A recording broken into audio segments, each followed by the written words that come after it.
Hello my friends, we're back with our reading of the Spirit's book, and today we are at the topic visits between the spirits of living persons. Well, it starts with the question 413, and the question is the following. The principle of the soul's emancipation during sleeps seems to indicate that we live two lives simultaneously, that of the body involving our life of outward relationships, and that of the soul involving our life of concealed relationships. Is this precise? Answer. In the state of emancipation, the life of the body yields to that of the soul, but properly speaking, there are not two lives. Instead, they are two phases of the same life. People do not live double lives. Question 414. Can two people who know each other visit each other during sleep? Answer. Yes. And many others who do not think they know each other while awake meet and converse without even suspecting it. You may even have friends in another country.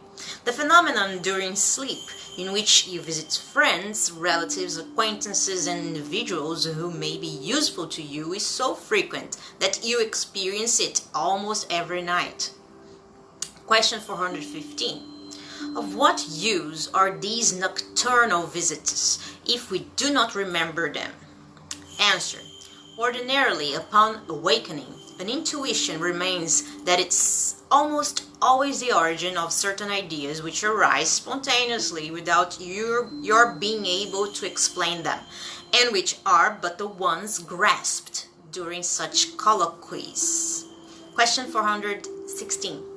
Can people cause spirit visits at will? For example, can they say upon going to bed, tonight I wish to meet in spirit with such and such person to speak with him, her, and tell him or her about such and such thing? Answer. Here is what actually happens. The person sleeps and the spirit wakens, but the spirit is often very far from following what the person resolved while awake, because the life of the person interests the spirit very little when it is set free from matter. This applies to individuals who are already quite evolved, though the others spend their spirit existence in an entirely different matter. These either give in to their passions or remain inactive altogether.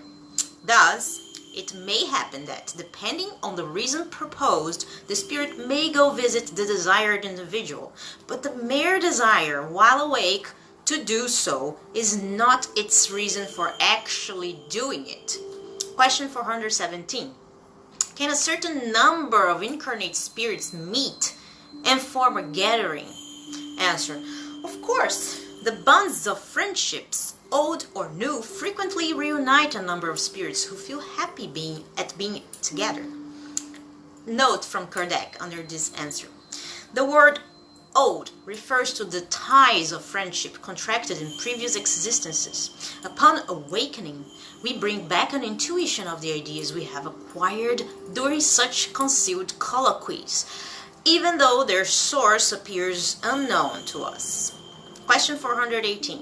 If a person believed a friend to be dead, but who in reality was not, could that person meet the friend in spirit and thus know that she was still alive?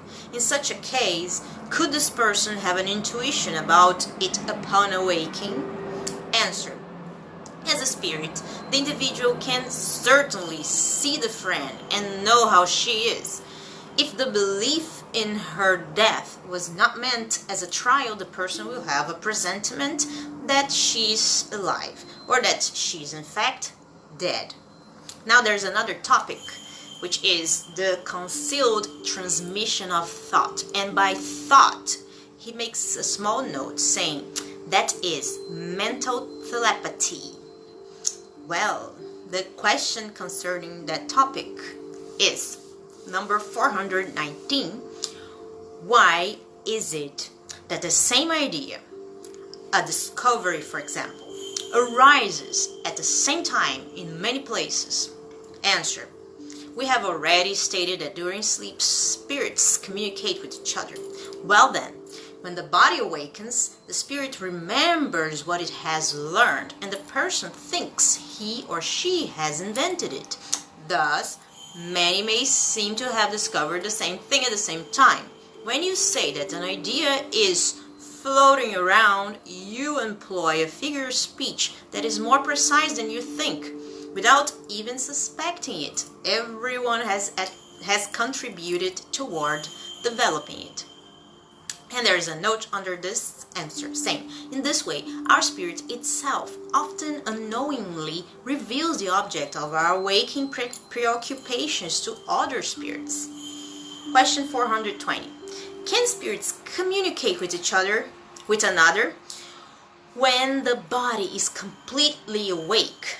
Answer: spirit is not enclosed in its body as if it were in a box. It radiates all around in every direction.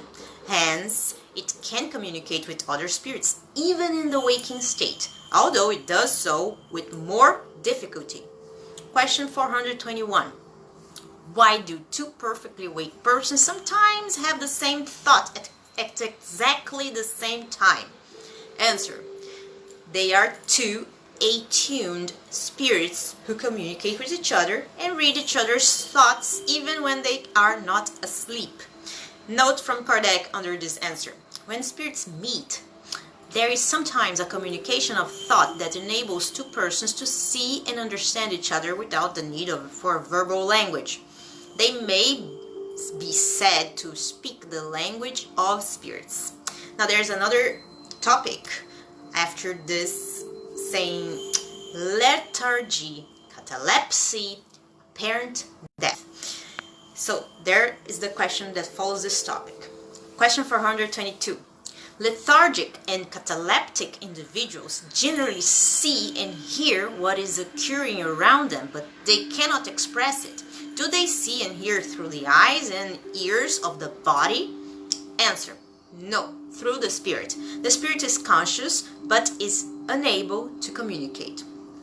Answer that follows this question. Question that follows this answer, sorry. Why is it unable to communicate? Answer: the state of the body prevents it. This peculiar state of the organs proves to you that there is something more to a human being than just a body, because although the body is not functioning, the spirit continues to act. Question 423. In the state of lethargy, can the spirit separate itself entirely from the body in such a way as to give the body all the appearances of death and then return to it? Answer: the body is not dead in the lethargic state because there are functions that continue to operate. Vitality remains in a latent state, like a cocoon, but it is not extinguished. The spirit is always connected to the body while the body is alive, but once the ties are broken by real death and by the decomposition of the organs, the separation is complete and the spirit no longer returns. When an apparently dead person comes back to life, it is because death has not actually been consummated. Question 424. Through caregiving in time, can one strengthen the ties that are about to break and bring back to life a being who, without such attention, would definitely die? Answer: yes, of course. You have evidence of this every day. In such cases, magnetism is often a powerful means because it gives the body the vital fluid needed to keep its organs functioning. And there is a note under this answer. Lethargy and catalepsy have the same principle, which is the temporary loss of sensitivity and motion due to an as yet unexplained physiological cause.